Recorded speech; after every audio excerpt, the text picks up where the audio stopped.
Hi friends, Mahanadhi சீரியலுக்கான upcoming episode என்னென்னு பார்க்கலாம். இங்கே விஜயும் காவேரியும் பிரித்து வச்சதில் ரொம்ப சந்தோஷப்பட்டுட்டு இருக்காங்க ராகினி. அப்பாடா, நம்ம நினச்சது மாற நடந்துருச்சு. அப்பா போயிட்டு எல்லா கோயிலுக்கும் போய் எல்லா சாமியும் கும்பிட்டுட்டு பூஜை போட்டு வரணும் அப்படின்னு இங்கே வேண்டிகிட்டு இருக்காங்க. கடவுள் என்ன உனக்கு கை கொடுத்தாருன்னு நினைக்கிறியா ராகினி? அதுதான் இல்லை, இப்போ அவங்க 2 பேரையும் இளஞ்சோடி லவ் பேர்ட்ஸாக மாற்றிருக்காங்க. ஆமாம் காவேரி, ஆமாம் ராகினி. அவங்க நேரம் வரைக்கும் கல்யாணம் பண்ணி டபக்குன்னு முடிச்சு விட்டாங்க இல்லையா? அவங்க லவ் பண்ணவே இல்லை, லவ்வர்ஸாக. அதனால் இனிமேல் லவ்வர்ஸாக லவ் பண்ண போகிறாங்க, திருட்டுத்தனமாக காதலிக்க போகிறாங்க. காதலிச்சு மறுபடியும் ஒன்று சேர போகிறாங்க. அப்போ நீ உன் முகத்தை எங்கடி வச்சுக்குவ அப்படின்னு தான் கேட்க தோணுது. இந்த பக்கம் விஜய் சோகமாக இருக்காங்க, அந்த பக்கம் காவேரி சோகமாக இருக்காங்க. இங்கே பாரு, நம்ம எல்லாரும் கொடைக்கானலுக்கு போகிறோம் அப்படின்னு ஸ்ட்ரிக்டாக சொல்லிடுறாங்க காவேரி கிட்ட அவங்க அம்மா. உடனே பார்க்குறாங்க, ஐயோ என்னம்மா, ஏம்மா என்னம்மா நீ பாட்டுக்கு காவேரி இப்படி பண்ணிட்டாங்கிறக்காண்டி கொடைக்கானலுக்கு போனால் இங்கே பொழப்பெல்லாம் இங்கே இருக்கே அப்படின்னு கங்கா கேட்குறாங்க. இங்கே பாரு கங்கா, நீ வேணா இங்கே ரூமை பிடிச்சிட்டோ ஒரு வீடை பிடிச்சிட்டோ இருந்துக்கங்க, ஆனால் நான் வேணாங்களே, இங்கே நாங்கள் இருக்க மாட்டோம். நான் உங்கள் அப்பத்தா நர்மதா, நீ நம்ம 4 பேரும் போகிறோம் சரியா அப்படிங்கிறாங்க. அம்மா அதெல்லாம் வேணாம்மா, இங்கே இருப்போம்மா அப்படின்னு கங்கா சொல்கிறாங்க. என்னடி உன் தங்கச்சிக்கு ஏதாவது பண்ண போறியா? அம்மா நான் அப்பெல்லாம் சொல்லலாமா, அவருக்கு இப்போ தான் நடிக்கிறதுக்கு வாய்ப்பு வந்திருக்கு, பாதியிலே விட்டுட்டு போனேன். எனக்கு நடிப்பு முக்கியம் இல்லடி, மான மரியாதை முக்கியம். என் பிள்ளைய ஒருத்தன் வாழ்க்கையை கெடுத்திருக்கான், அவன் முன்னாடி இங்கே இருந்துட்டு இருக்க சொல்லியா? இந்த ஊரும் வேணாம் ஒன்றும் வேணாம், போதும்பா போதும், நம்ம கிளம்பிடுவோம் அப்படிங்கிறாங்க. அம்மா எதுக்கும்மா கொடைக்கானலுக்கு அப்படின்னு காவேரிக்கு தூக்கி வாரி போடுது. ஏண்டி இன்னும் நீ அவன் நினச்சிக்கிட்டே இருக்கியா? அவ்வளோதான் வச்சன் வைவேன் அப்படின்ட்டு போகிறாங்க. பார்க்குறாங்க, ஐயோ இங்கே இருக்கையிலேயே நம்ம விஜய் பார்க்க முடியல, பேச முடியல. சரி ஒரு நாள் போகட்டும், அதுக்கப்புறம் அடங்கிடுவாங்க, கோவம் தீந்துரும், நம்ம போய் விஜயை பார்க்கலாம் பேசலான் இருக்கிறேன். இப்படி இருக்கையில் கொடைக்கானல் போயிட்டா என்ன பண்ண போகிறோம் ஒன்றும் புரியலையே. ஐயோ நான் என்ன பண்ணுவேன்னு தவிக்கிறாங்க. நர்மதாவுக்கு புரிஞ்சு போகுது, அக்கா கஷ்டப்படுறது.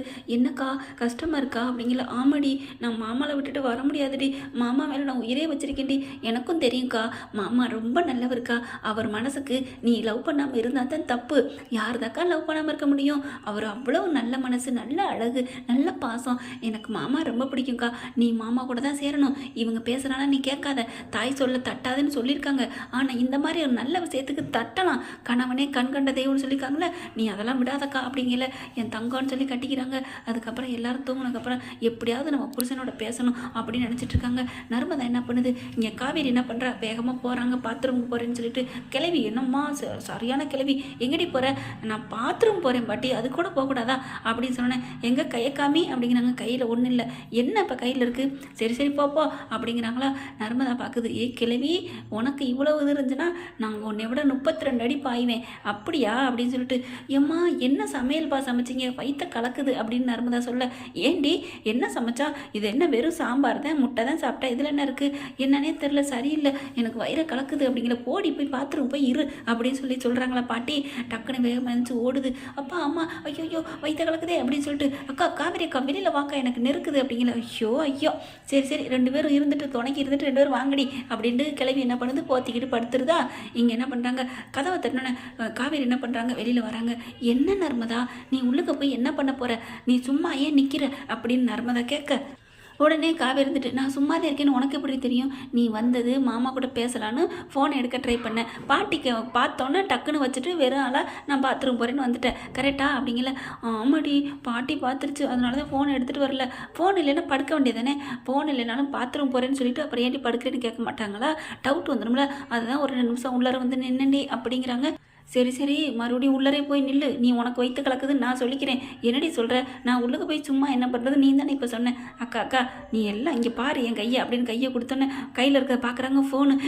நர்மதா தேங்க்யூடி அப்படின்னு சொல்லிட்டு ஃபோனை வாங்கிட்டு உள்ளர போயிடுறாங்க. அதுக்கப்புறம் வெளியில் நர்மதா நிற்கிதா. என்னடி இருந்துட்டீங்களா? அக்கா இருந்துட்டு வானே, அக்கா இருக்குதுல்ல, நானும் தான் இருக்கணும் அப்படிங்கிறாங்க. சரி 2 பேர் கழுகுன்னு படுத்துறது கிளவி. இங்கே காவேரி என்ன பண்ணுறாங்க, ஃபோன் அடிக்கிறாங்க. இங்கே காவேரி என்ன பண்ணுறாங்க, நம்ம விஜய்க்கு ஃபோன் பண்ணுறாங்க. நம்ம விஜயோட ஃபோன் சார்ஜே போடலை. அப்புறம் தான் உலகமே மறந்து போயிருக்காரு. அண்ணன் தண்ணி இல்லை, சாப்பாடு இல்லை, எதுவுமே இல்லைங்கிறதுனால சார்ஜ் ஆகி சுத்தமாக சுவிட்ச் ஆஃப் ஆகிருக்குது. நினச்சிக்கிட்டே இருக்காரு. அப்படி காவேரி நினச்சிட்டு 1 நிமிஷத்துக்கு ஒருக்கா ஃபோனை பார்த்துக்கிட்டே தான் இருக்காரு. அப்புறம் மறுபடியும் சரி நம்ம காவேரிக்கு மறுபடியும் அடிப்போம் அப்படின்னு ஃபோன் எடுக்கிறாரு. இவங்க காவேரி ஃபோனை பார்க்குறாங்க. விஜயோட ஃபோனு நிறைய எக்கச்சக்கமாக வந்து கிடக்கு. சே, நம்ம வேணான்னு நினச்சாருனா இப்படிலாம் ஃபோன் பண்ணுவாரா அப்படின்ட்டு மறுபடியும் அடிச்சுட்டு இருக்காங்க. சுவிட்ச் ஆஃப்னு வருது. என்ன இவர் ஏன் ஃபோனை சுவிட்ச் ஆஃப் பண்ணி வச்சிருக்காரு அப்படிங்கல. இங்கே சார்ஜ் போட்டுறாங்க. ஒரு செகண்ட் தாங்க சார்ஜை போட்டு அது கொஞ்சம் கூட ஆன் ஆக சார்ஜ் ஏறங்காட்டியுமே ஆன் பண்ணுறாரு. ஆன் பண்ணோடனே காவேரியோட கால் வந்து கிடக்கு. ஐயோ, காவேரியோட கால் அப்படின்னு சொல்லிட்டு சந்தோஷம் தாங்கலை. மறுபடியும் காவேரி என்ன பண்ணுறாங்க, இன்னொரு வாட்டி அடிக்கலான்னு அடிக்கிறாங்க. ஃபோன் எடுத்துருது. ரிங்கு போனோன்னு டக்குன்னு காவேரி அப்படிங்கிறாங்க. அப்புறமா பார்க்குறாங்க காவேரி, நீங்கள் ஏன் இப்போ ஃபோன் சுவிட்ச் ஆஃப் பண்ணி வச்சிங்க? ஐயோ காவேரி, நான் நிமிஷத்துக்கு நிமிஷம் உனக்கு ஃபோன் அடிச்சுட்டே இருக்கேன். நீ பாரு, இன்னைக்கு நீ என்னை விட்டு பிரிஞ்சதுலேருந்து உனக்கு கால் பண்ணாத நிமிஷமே இல்லை. ஆமாம் பார்த்தேன். அப்புறையே இப்போ சுவிட்ச் ஆஃப், சார்ஜ் போயிடுச்சு சுத்தமாக. நான் மறுபடியும் உனக்கு கால் பண்ணணும்னு எடுத்தேன், சுவிட்ச் ஆஃபில் இருந்துச்சு. அதுக்கப்புறம் சார்ஜில் போட்டு ஒரு செகண்டே ஆன் பண்ணிட்டேன். அந்த கேப்பில் தான் நீ அடிச்சிருக்க காவேரி. அதை விடு காவேரி. ஐயோ, நீ நல்லா இருக்கியா காவேரி அப்படின்னு சொல்லிட்டு, நான் நல்லா இருக்கேன். எப்படி நல்லா இருக்கேன்னு சொல்ல முடியும்? போய் தான் சொல்லணும் அப்படிங்கிறாங்க. நான் ஒன்று சொல்லட்டா அப்படிங்கிற. என்ன, ஐ லவ் யூ காவேரி அப்படின்னு பசக்குன்னு சொல்லிடுறாரு. காவேரிக்கு எப்படி என்ன பண்ணுறது தெரியல, ஒரு மாதிரி ஆகுது. அழுகுறாங்க. காவேரி அழுகிறியா அப்படிங்கிற. ஆமாம் அப்படிங்கிறாங்களா. ஏன் அழுகிற, என்ன மெதுவாக இருக்குது குரல், முடியலையா அப்படிங்கிறாங்களா. இல்லை, நான் வந்து பாத்ரூமில் நின்று தான் பேசிகிட்டு இருக்கேன் அப்படிங்கிறாங்க. பாத்ரூமில் பேசுறியா, என்ன காவேரி அப்படிங்கிற. ஆமாம், இது கூட நர்மதா தான் எனக்கு ஃபோன் எடுத்தாந்து கொடுத்தா தெரியுமா அப்படிங்கிறாங்க. காவேரி, என்ன காவேரி இப்படி என்னை புரிஞ்சுக்கிட்டியா காவேரி அப்படிங்கிற. எப்படிங்க புரிஞ்சுக்கிறது, நீங்கள் தான் கடைசி நிமிஷம் கூட அம்மா சொன்ன மாதிரி காதார கேட்டாங்கல்ல, ஒரு வருஷம் முடிஞ்சிருச்சு போயிருன்னு. ஐயோ காவேரி, அதுதான் நான் தப்பு பண்ணிட்டேன். நான் கொடைக்கானலுக்கு போகிறதுக்கு தான் இருந்தேன் காவேரி. சத்தியமாக நான் அம்மா மேலே சத்தியமாக, தாத்தா மேலே சத்தியமாக, நம்ம காதல் மேலே சத்தியமாக உன்னை நான் விட்டு கொடுக்கணும், உன்னை விட்டு வாழணும்னு நினைக்கல காவேரி. உன் கூட நான் ஒன்று சேரம்மா, நம்ம 2 பேரும் ஒன்று சேர்ந்தோமே. அப்போ கூட என்ன சொன்னேன், கடைசி வரைக்கும் என் கூட வருவியான்னு கேட்டேனே. அப்போ வரைக்கும் நான் கூட விளையாடணும்னு நினைக்கல. சும்மா வெண்ணிலா கூட்டம் வந்ததுக்கப்புறம் உனக்கு கலாய்க்கிறதுக்கு பண்ணேன் காவேரி அப்படிங்கிறாரு. உடனே உங்கள் அம்மா வீட்டில் கொண்டு போய் விடுறேன்னு சொன்னேன். சும்மா உடனே வான்னு சொன்னேன். ஆஃபீஸுக்கு போகணுன்னு சொன்னேன், ஞாபகம் இருக்கா? ஆமாம், ஆஃபீஸுக்கு போகிறேன்னு சொன்னீங்க. எதுக்கு? ஆஃபீஸுக்கு போயிட்டு டைவர்ஸ் கையெழுத்து வாங்க தானே. ஐயோ மக்கு, டைவர்ஸுக்கெலாம் ஆஃபீஸுக்கு போய் தான் கையெழுத்து போடணுமா? சும்மா ஒரு நோட்டீஸ் அனுப்பினாலே பத்தாதா? உனக்கு இது கூட புரியலையா? நீ படித்தவ தானே அப்படிங்கல. ஆமாம், அப்புறம் எதுக்கு ஆஃபீஸுக்கு போனால் ஆஃபீஸ் வேலைக்கு தான் போவோம், புரியாதா அப்படிங்கல. பார்க்குறாங்க. ஆஃபீஸில் எனக்கு என்ன வேலை அடியே? அந்த ஆஃபீஸே உன்னோடதுடி. அந்த ஆஃபீஸில் ஃபுல் மொத்த கண்ட்ரோலே உனக்கு உன் பொறுப்பில் கொடுத்து உன்னை எம்டி ஆக்கி அங்கே அழகு பார்க்கன்னு நினச்சிட்டி. அன்னைக்கே நீ சைன் பண்ணி அன்னைக்கே நீ வந்திருந்தீன்னா இந்நேரம் நம்ம கதையே வேறு மாதிரி இருந்திருக்கும் காவேரி. நீ பாட்டுக்கு அவசரப்பட்டு ஓடி வந்துட்ட அப்படிங்கிறாங்க. அதுக்கப்புறம் நினச்சி பார்த்துட்டு, அப்போ உங்கள் மனசில் நான் மட்டும்தான் இருக்கேனா? அப்போ நீங்கள் என்னை போக சொல்லலையா? அடியே மக்கு, நீ வேணான்னு தெரிஞ்சால் நான் ஏண்டி உன் வீட்டு வாசலில் வந்து நிற்கிறேன், இப்படி கெஞ்சிக்கிட்டு இருக்கேன், பைத்தியமாக அலையிறேன். எனக்கு அந்த வெண்ணிலா முக்கியம்னு நான் பாட்டுக்கு இருக்க மாட்டேனா? விட்டதில் தொல்லை நான் பாட்டுக்கு இருந்திருப்பேனே காவேரி. நான் ஏன் அழுகணும், நான் ஏன் அடி வாங்கிட்டு இருக்கணும்? கொஞ்சம் நினச்சி பாரு, என் முன்னாடி இவங்களாம் நிற்க தகுதி இருக்கா? என்னை அடியை வாங்கிட்டு நான் தான் நிற்பனா அப்படிங்கல. ஆமாம், அதான் நானும் நினச்சேன். அப்போ புரியலையா காவேரி? இதுக்கெல்லாம் காரணம் உன்னோட காதல் எனக்கு வேணும்னு தான் காவேரி. நான் எல்லாத்தையும் பொறுத்துக்கிட்டேன். இப்போ ஒன்றும் இல்லை, உன் காதல் எனக்கு மட்டும்தான், என்னோட காதல் உனக்கு மட்டும்தான் அப்படின்னு நீ சொல்லிட்டேன்னா உன் காதலுக்காக எத்தனை வருஷமே நான் காத்திருப்பேன். ஆனால் நீ எனக்காக இருக்கேன்னு சொல்லணும் காவேரி. என்னை மறந்துடுன்னு மட்டும் சொல்லாத காவேரி, ப்ளீஸ் காவேரி அப்படிங்கல. அப்படியே காவேரி அழுகுறாங்க. காவேரி சொல்லு காவேரி, என்ன சொல்கிற? இல்லைங்க, ரொம்ப நேரம் நிற்க முடியாது, நான் உங்களுக்கு தெரியாமல் இந்த மாதிரி பேசுகிறேன், ஆனால் மறுபடியும் சொல்கிறேன் அப்படிங்கல. என்ன காவேரி அப்படிங்கிறாங்களா. ஐ லவ் யூ விஜய் அப்படின்றாங்க. ஐயோ, சொல்லிட்டாலே அவள் காதலன்னு சந்தோஷம் தாங்கலை. காவேரி அப்படின்னு சொல்லிட்டு உம்மான்னு ஃபோனில் முத்தத்தை கொடுத்து தீர்த்துறாரு. காவேரி இந்த வாட்டி எதுவுமே சொல்லாமல் அவ்வளோ முத்தத்தையும் வாங்கிக்கிறாங்க. ரொம்ப தேங்க்ஸுங்க அப்படிங்கிறாங்க. ஏன் காவேரி, நமக்குள்ளே தேங்க்ஸ் எதுக்கு? இல்லை, என் மனசில் நீ தாண்டி இருக்கேன்னு சொன்னீங்கல்ல, அது வரைக்கும் சந்தோஷம் அப்படிங்கிறாங்க. அக்கா வாக்கா, எனக்கு வைத்த கலக்குது. நீ வெளியிலேருந்து கத்துறாங்க. என்ன சத்தம்? உங்கள் மச்சி நிச்சி வெளியில் காவலுக்கு நிற்கிறா.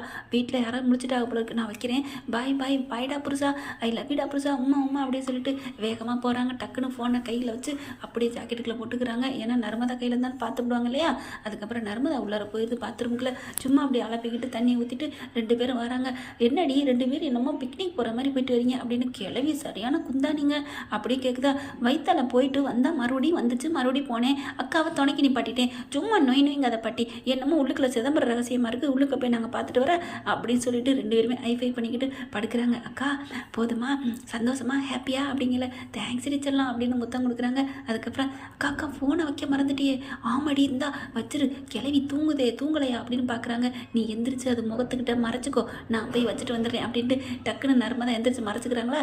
காவேரி போயிட்டு உயரத்தில் அங்கே அதாவது மேலே வைக்கிறாங்களாம். அந்த ஃபோன் என்னமோ எட்டாமல் போயிருமா. இவங்க ஒரு பழமொழி சொல்லுவாங்க, ஃபோனை கண்ணை மூடிட்டா உலகமே இருட்டு போயிருன்னு. அந்த மாதிரி ஃபோனை பிடிங்கி செல்ஃபில் மேலே வச்சுட்டா இவங்களால எடுக்க முடியாதான் என்ன இருக்குங்க.